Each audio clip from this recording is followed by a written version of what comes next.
கடவுளுடைய 10 கட்டளைகளுடைய விளக்க காரியங்களை பார்க்குறோம். 8 கட்டளைகளை பார்த்து நம்ம கடைசியாக 9வது கட்டளை கடந்த வாரம் பொய்யை குறித்து பார்த்தோம். பொய் சொல்லாதிருப்பாயாகன்ற கட்டளை. பொய்யில் என்னென்னலாம் அடங்கி இருக்குது, அவதூற பொய்ன்னு சொல்கிறத பார்த்தோம். உண்மையை மறைச்சி பேசுறது பொய் அப்படின்றத பார்த்தோம். பொய் பல பாவங்களை கொண்டரைக்குது, பொய் நம்பகத்தன்மையை இழக்குது, இப்படி நிறைய விஷயங்களை பார்த்தோம். இன்னைக்கு 150வது பக்கத்தில் கர்த்தருடைய பணியில் பொய். 150வது பக்கத்தில்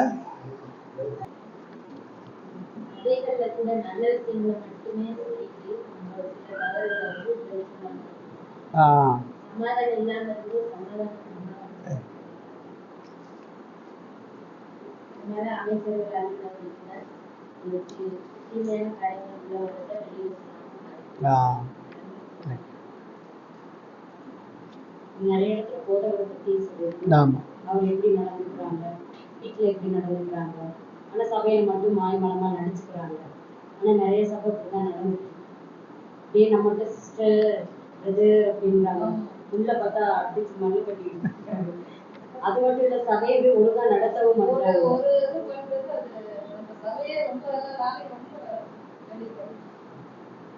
ஒழுங்கா நல்லது ரொம்ப தப்பா மாய் மூலமா பேசுறாங்க. சபையில அது எதை பேசணும், எப்படி பேசணும், நார்மலா பேசிட்டு போயிடலாம். நடிச்சுட்டு இருக்காங்க, பார்க்கும்போதே பெரியவங்க நடிக்கிறாங்கிறது அப்படிதான் நடந்துட்டு இருக்கு. அந்த சபைக்கு தான் நிறைய கூட்டம் போகுது. உண்மையான கிறிஸ்தவங்க ரொம்ப சீக்கிரத்துல போய் சொல்றவங்க மாத்துறதுக்கு காலகாரி சொல்றாங்க. இந்த உண்மையை காப்பாற்றணும் அல்லது பொய் சொல்லாது இருப்பாயாகன்ற கட்டளையை கை கொள்றதுக்கு ஆண்டவர் முதல்ல அவருடைய குணாதிசயம் உண்மையுள்ளதாக இருக்கிறதுனால தான் அவருடைய ஜனங்கள் உண்மையோடு இருக்குன்னு எதிர்பார்க்க. இன்னும் எல்லா இடத்துலையும் முக்கியமாக ரொம்ப சிறப்பாக கடவுளுடைய சபையில் கடவுளுடைய பணியில் பொய் பேசுறது போல ஒரு ஆபத்து எதுவும் இல்லை. அதான் அவர் இங்கே பிரதானமாக சரிங்களா. ஒரு சபையில் தவறு நடக்கும் பொழுது எல்லாரும் அந்த தவறை மறைச்சி மூடி ஒன்றுமே இல்லை எல்லாம் கரெக்டாக தான் இருக்குதுன்னு சொல்லக்கூடாதுன்னு அவர் சொல்கிறார். பைபிள்லையே பேதுருக்கும் பவுல் ஒரு இடத்துல பிரச்சனை வருது. கலாத்தியர் 2ஆம் அதிகாரத்தில் பார்த்தீங்கன்னா பேதுரு புறஜாதி சபையில் போய் புறஜாதிகளோட சாப்பிட்டு இருப்பார். பவுல் அங்கே வந்த உடனே யூதர்கள் கூட்டம் திரும்ப வந்த உடனே புறஜாதியை விட்டு விலகி யூதர்களோட உட்காந்து சாப்பிடுவார். அவங்க நம்மளை தப்பாக நினச்சிடுவாங்க. பவுல் அப்போஸ்தலன் பேதுரு தன்னை விட ஒரு மூத்த அப்போஸ்தலன், தன்னை விட ஒரு மூத்த போதகர்னு சொல்லி அவனுக்கு சமரசம் பண்ண சொன்னால் எல்லார் முன்னாடியும் பேதுருவை கண்டிக்கிறார். நீ ஆண்டவரை ஏற்றுக்கொண்டு யூத மதத்திலேருந்து கிறிஸ்துவத்தை வந்துட்டு இப்போ புறஜாதியான நீ அவனை தள்ளி வைக்கிறது ரொம்ப தப்பு, இது உண்மையான கடவுளை பின்பற்றவன் செய்யக்கூடாதுன்னு சொல்லி எல்லாரும் முன்னாடியும் கண்டிக்கிறார். அப்படிதான் சபை இருக்கும்டா. வெளிப்படுத்தலை நீங்கள் பார்த்தீங்கன்னா ஆண்டவர் எபேசு சபை, பெர்கமு சபையெல்லாம் பேசுகிறாரு. எல்லாமே அந்த சபையுடைய நிதர்சனமான நிலையை சொல்கிறார். நீ அன்பு கூறலை, நீ பொய்யோட ஒத்து போகிற, உங்ககிட்ட கல்ல உபதேசம் இருக்குது, உனக்கு உபச்சாரத்தோட பங்கு இருக்குது, நீ எல்லாம் மனம் திரும்புன்னு சொல்லி வெட்ட வெளிச்சமாகிறார். எப்பயுமே உள்ள ஒரு பிரச்சனை வரும்பொழுது அதை மூடி மறைச்சிட்டு வெளியே சிரிச்சுட்டு உள்ள பகைமையோட வாழக்கூடாது. அதான் வரங்க சொன்னார். உங்களுக்கு பிடிக்கலாம் நேரடியாக, இது பிடிக்கல நீங்கள் தப்பாக செய்கிறீங்க நேரடியாக போய் சொல்லுங்கள். அப்போ தான் ஒப்புரவாகுதல் இருக்கும், உண்மை அப்போ தான் உருவாகுங்க. ரொம்ப சிறப்பாக ஊழியக்காரர்கள் போதகர்கள் சபை வாழ்க்கையில் ஒரு மாதிரி இருக்கிறாங்க, குடும்ப வாழ்க்கையில் ஒரு மாதிரி இருக்காங்க. அது எப்பயுமே ஆபத்தான ஒரு விஷயம். வெளியே சபைக்குள்ள ஒரு அன்புள்ள சமாதானமான போதகராக இருந்துட்டு தனிப்பட்ட குடும்ப வாழ்க்கையில் மனைவி அடிக்கிறதோ, மனைவி மேலே கோவப்படுறதோ, பிள்ளைகள் அடிக்கிறதோ ரொம்ப சொன்னாங்க. அது கடவுள் ரொம்ப இருக்கக்கூடிய வாழ்க்கை. இங்கே இருக்கும்போதும் கூட எப்படி பேசுகிறனோ இப்படி தான் நீங்களாம் போனதுக்கப்புறமா இருக்கணும். குடும்பத்தில் ஒரு மாதிரி, சபையில் ஒரு மாதிரி, சமுதாயத்தில் ஒரு மாதிரி வாழ்றது ரொம்ப ஆபத்தானது. அது கடவுள் நிச்சயமாக நியாயம் தீர்ப்பார்ன்ற ஒரு காரியத்தை சொல்லுவார். பிரசங்கமுமே நீங்கள் கவனித்து பார்த்தீங்கன்னா இப்போ எப்படி பேசுகிறோமோ இப்படி தான் பிரசங்கத்தில் பேசணும். பிரசங்கன்னு வரும்பொழுது தனி குரல், வாய்ஸை உயர்த்துறது, அங்கே போய் பக்திமானமாக காட்டக்கூடாது. ஆண்டவர் எல்லா இடத்துலையும் ஒரே மாதிரி இருந்தார். எல்லா இடத்துலையும் கடவுளுக்கும் பயந்து கடவுளுக்கு பிரியமாக இருக்கணும். ஆனால் இயல்பாக நம்ம அப்படி இருக்கிறது இல்லைன்ற ஒரு எச்சரிப்பை அவர் சொல்கிறார். சபையில் தேவனுடைய அன்பும் தேவ பக்தியும் விசுவாசிகளுடைய வாழ்க்கையில் உறுதி செய்வதற்கு உண்மைத்தன்மை ரொம்ப முக்கியமானது அப்படின்னா சாத்தானுடைய முதல் வேலையை உண்மை இருந்து நம்மளை வளர்க்குறது தான். உண்மையை விளக்கிட்டாவே எல்லா விதமான பாவங்களையும் சபை ஈஸியாக இருந்தது. உண்மைத்தன்மை ரொம்ப முக்கியம், சமாதானத்தோடு இருக்கணும் அப்படின்றத அவர் சொல்லுவார்.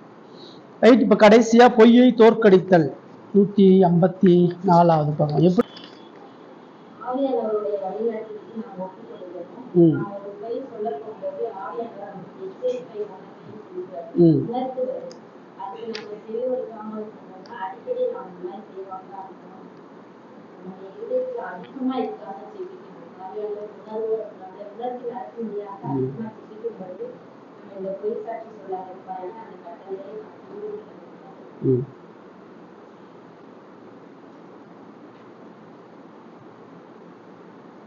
ஆவியானவர் எப்படி உணர்த்துவாரு?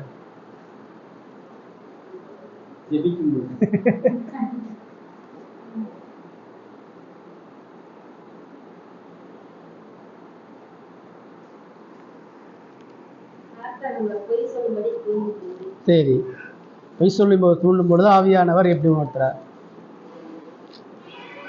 ஆவியானவர் எப்படி உணர்த்தினார் பைபிள் நமக்கு சொல்லுதுன்னா, 119ஆம் சங்கீதம் நீங்கள் ஃபுல்லாக பார்த்தீங்கன்னா அவர் ரொம்ப தெளிவாக சொல்றார்.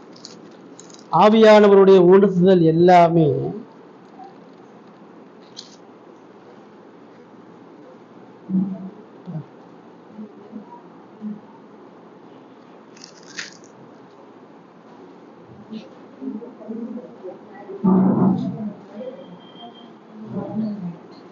பத்தி 19:9 சொல்றாரு பாருங்க. நிறைய வசனம் இருக்கு, நீங்க 119:9 வாருங்க.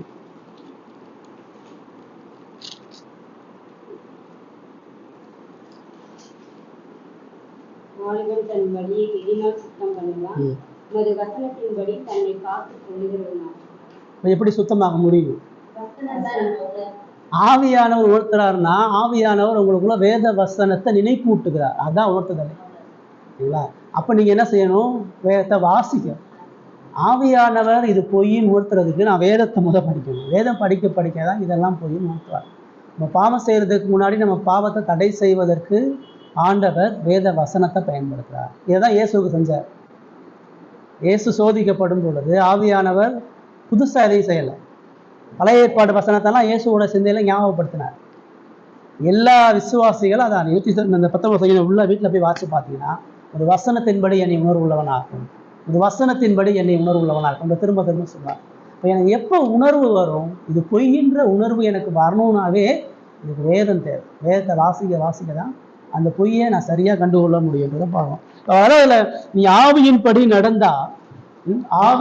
நடந்தால் மாம்ச இச்சையை நிறைவேற்றாதிருப்பீர்கள் அவர் இங்கே பிரதானமாக சொல்லும் பொழுது, உண்மைக்கு எதிரான அந்த போராட்டம் அப்படின்றது எவ்வளவு தூரம் வேத அறிவிலை வேத ஞானத்திலே வளர்றோமோ அவ்வளவு தூரம் உண்மையுள்ளவர்களாக நாம் இருக்க முடியும்.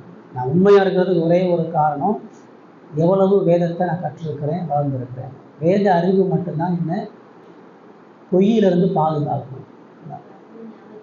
சொல்லுங்க. அதுவும் இங்கே தான் இருக்கு, 119 தான் இருக்கு. 119 சங்கீதத்துல தான் அந்த வசனம் இருக்கு. சரிங்களா?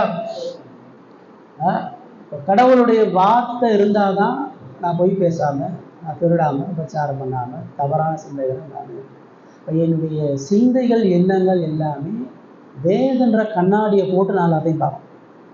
அப்படி பார்த்தா மட்டும்தான் எது பொய் எது உண்மைன்னு தெரியும். நிறைய நேரம் நம்ம பொய்யை உண்மையே நினைச்சு வாழ்ந்துட்டு நம்மளே அறியாமல் சில நேரம் இங்கே அவர் சொல்றாரு,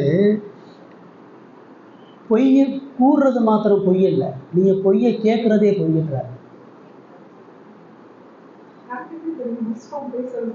அவங்க பேசுறது தவறுன்னு உங்களுக்கு உணர்த்தப்படும் பொழுது நீங்க அவங்க கிட்ட தப்புன்னு சொல்லாம உட்காந்து கேட்குறீங்களே, அதுவே இவரை பத்தி பேசுறாரு. இவர்கிட்ட நான் பார்க்காத தெரியாத ஒரு விஷயத்தை என்கிட்ட அவர் சொல்றாரு. அதுல உண்மை இல்லை எனக்கு தெரியும் பொழுது சரி அவர் பேசுறதும் நான் காது கொடுத்து கேட்கக்கூடாது. அவர் பொய் சொல்றாங்க, அவர்கிட்டையும் சொல்லணும். அந்த பொய்யிலேருந்து நான் என்ன நினைக்கிறேன். எப்பயுமே யார் என்ன எங்கே பேசினாலும் அதில் உண்மைத்தன்மை இருக்குதான்றதை ஆண்டவர் நம்மளை வேதத்தினூடாக ஆராய்ந்து பார்க்க சொல்கிறார். நானாக இருந்தாலும் யாராக இருந்தாலும் போதிக்கும் பொழுது உண்மையை வசனத்தில் வந்து சொல்கிறாங்களான்னு கவனிச்சுக்கலாம். இல்லைன்னா எல்லாரும் இந்த வசனத்துக்கு விலை கொடுப்பார், நான் விலை கொடுப்பேன், நீங்கள் விலை கொடுப்பீங்க. எது உண்மை நம்ம கண்டுபிடிக்க நம்ம தனியாக உட்காந்து பைபிளை படித்து தெரிஞ்சால் மட்டும்தான் அது வாழ முடியும். இப்படி இல்லாமல் நாம் பொய்யை கூற துணியும் போது பொய்யை கேட்பதும் கூட அதான் ஆவியானவரின் எச்சரிக்கையும் உணர்வையும் புறக்கணித்து நம்முடைய ஆவிக்குரிய நிலையில் இருந்து கீழே இறங்கி கடவுளுடைய உதவியை புறக்கணிக்கிறோம். கரெக்ட். அதுதான் இப்போ இந்த பொய் பல பாவங்களை எப்படி உண்டு பண்ணுதுன்றது ஒரு எக்ஸாம்பிள் நான் உங்களுக்கு சொல்கிறேன். மத்தேயு 10ஆம் அதிகாரத்தில் இதோட நம்ம முடிக்கலாம். மத்தேயு 10ஆம் அதிகாரத்தில் அந்த எத்தனை பாவம் சொல்லப்படுதுன்றதை நீங்கள் கவனிச்சிங்கன்னா 16வது வசனம் 16லேருந்து நீங்கள் 22 வரைக்கும் வாசிங்க. ஆமாம். ஜீவனை அடைவதற்கு நான் எந்த நன்மையை செய்ய வேண்டும் என்று கேட்டான். அதற்காக நீ என்னை நல்லவன் என்று சொல்வானே, தேவன் ஒருவர் தவிர நல்லவன் ஒருவன் இல்லையே. நீ ஜீவனை பிரவேசிக்க விரும்பினால் கற்பனைகளை கைக்கொள் என்றார். அவன் அவரை நோக்கி எழுந்தை என்று கேட்டான். அதற்கு இயேசு கொலை செய்யாதிருப்பாயாக, விபச்சாரம் செய்யாதிருப்பாயாக, களவு செய்யாதிருப்பாயாக, ஒரு சாட்சி சொல்லாதிருப்பாயாக, உன் தகப்பனையும் உன் தாயையும் கனம் பண்ணுவாயாக, உன்னிடத்தில் நீ அன்பு கூறுவது போல தேவனிடத்திலும் அன்பு கூறுவாயாக என்பதிலேயே என்றார். அந்த வாலிபன் இயேசுவை நோக்கி, எல்லாம் என் சிறுவயது முதல் கை கொண்டிருக்கிறேன், இன்னும் என்னிடத்தில் குறைவு என்ன என்றான். அதற்கு இயேசு, நீ பூரண சற்பூர்ணமாக இருக்க விரும்பினால் போய் உனக்கு உண்டானதை எல்லாம் விற்று கருவறைக்கு போ, அப்பொழுது பரலோகத்தில் உனக்கு பொக்கிஷம் உண்டாயிருக்கும், இன்னும் என்னை பின்பற்றுவா என்றார். அந்த வாலிபன் மிகுந்த ஆஸ்தி உள்ளவா இருந்தபடியால் இந்த வார்த்தைகளை கேட்டபொழுது சுத்தமடைந்தவனாய் போய்விட்டார். இப்போ இந்த மனுஷனுடைய பிரச்சனை என்ன? இந்த மனுஷனுடைய பிரச்சனை என்னன்னு நம்ம பைபிள் சொல்லுது. ஏன் அவனால இயேசு விசுவாசிக்க முடியலை, பின்பற்ற முடியலை? ஆஸ்தி இழக்கிறதுக்கு தயாரா. இப்போ அவன் ஆண்டவர்கிட்ட வந்து அவன் சொல்கிறான், நல்ல போதவரைன்னு சொல்கிறான். நித்திய ஜீவனை அடைவதற்கு நான் எந்த நன்மையை செய்யணும்னு கேட்குறான். அப்போ அவன் என்ன நினைக்கிறான்னா, நான் செய்யக்கூடிய ஏதோ ஒரு நன்மையினாலும் நித்திய ஜீவனை சுதந்திரிக்கலாம் நினைக்கிறேன். ஓகேங்களா? ஆண்டவர் என்ன பதில் சொன்னார்? அவன் கேட்டதுக்கு முதல் பதில் சொல்கிறார். நான் சொன்ன, நீ என்னை நல்லவன் என்று சொல்வான் என்றார். ஏன்பா என் நல்லவன் சொல்லுன்னு கேட்குறேன். ஆண்டவர் நல்லவர் தானே, அப்புறம் கேட்டார், நீ எதுக்கு நல்லவன் சொல்கிறேன்? அவர் நல்லவர், அவர்கிட்ட பாவம் இல்லை, அவன் நல்ல போதகிறேன்றான். நீ எதுக்கு என்ன நல்லவன் சொல்கிறேன்னு நீ கேட்டாரு.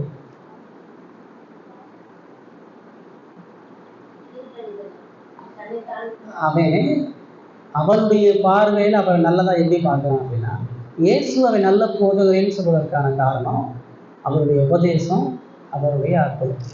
ஆனவன் என்ன சொல்றாரு, நீ ஒரு மனிதனை நல்லவனா பார்க்கறதுக்கு அவனுடைய பேச்சும் அவனுடைய கிரியைகள் மட்டும் போதாது. நீ என்னை நல்லவன் எதுக்கு சொல்றன்றதை சரியா யோசிச்சு சொல்லு. கடவுளை தவிர நல்லவன் ஒருவனும் இல்லை. அந்த இடத்துல நான் என்ன நன்மையை செய்யணும்னு நான் கேட்குறான். அப்போ தான் நல்லவன்னு சொல்கிறான். நான் இன்னும் எந்த நல்லது செஞ்சால் பரவாயில்ல போகலான்னு கேட்குறான். தன்னிடத்துல குறைவு இல்லை, தன்னிடத்துல பாவலன்ற சிந்தையில் இயேசு தன்னை மாதிரியே இருக்கிறாரு. இயேசுக்கு தன்னை மாதிரி நல்ல குணங்கள்லாம் இருக்குன்ற அறிஞ்சுன்னா நல்ல போதவரை எந்த நன்மையை செய்யும். அதை தான் இயேசு முதல்ல உடைக்கிறார். நீயும் நல்லவே இல்லை, என்னையை குறித்து நீ நினைக்கிற எதுவும் நல்லது கிடையாது, என்னையை குறித்து நீ தவறாக நினைச்சிருக்கிறதா ஏன் நல்லதுன்னு சொல்லணும் கேட்டு அவனுக்கு பதில் சொல்கிறாரு. நீ கற்பனைகளை கைக்கொள்ள விரும்பினால் ஜீவனில் பிரவேசிக்க வேணுமா, கற்பனைகளை கைக்கொள்ள. இயேசு உன் பாவத்தை ஒத்துக்கிட்டு என்கிட்ட மனம் திரும்புன்னு சொல்லணும்.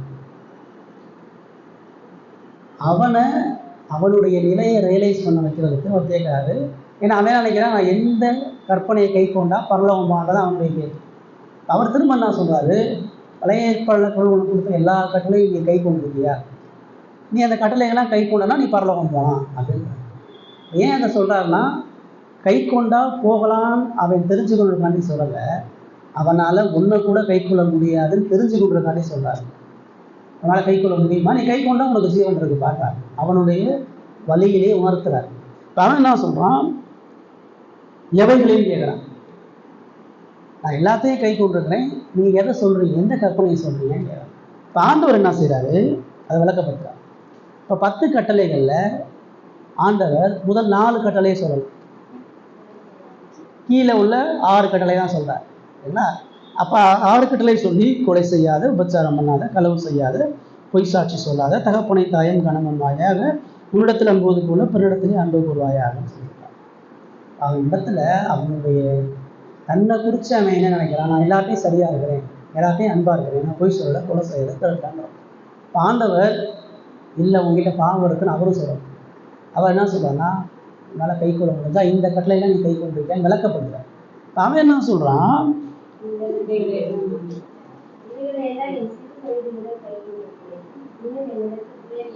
இப்போ என்ன நினச்சிட்டான், நான் எல்லாத்தையுமே கை கொண்டிருக்கேன், என்கிட்ட எந்த குறையும்.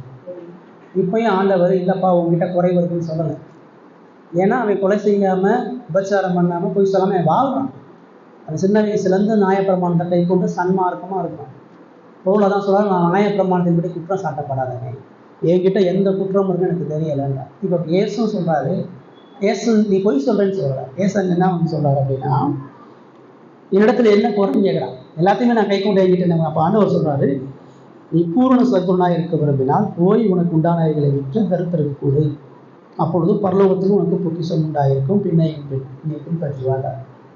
எல்லாத்தையும் செய்கிற ஆனால் உங்கள்கிட்ட இன்னொரு ஒரு பாவம் இருக்கு, உன் ஆசையை நீ நேசிக்கிற, நிச்சயாதிருப்பாயாகன்ற கட்டளையை நீ மீறிட்ட, கடவுளை விட பொருளாசையோடு நீ வாழ்ந்துட்டு இருக்கிற, முதல்ல அதை விட்டு. இப்போ என்ன சொல்கிறான்னா, அதை விற்று ஏழைக்கு கொடுத்தா நீ பரலோகம் போகணும்னு சொல்கிறாங்க.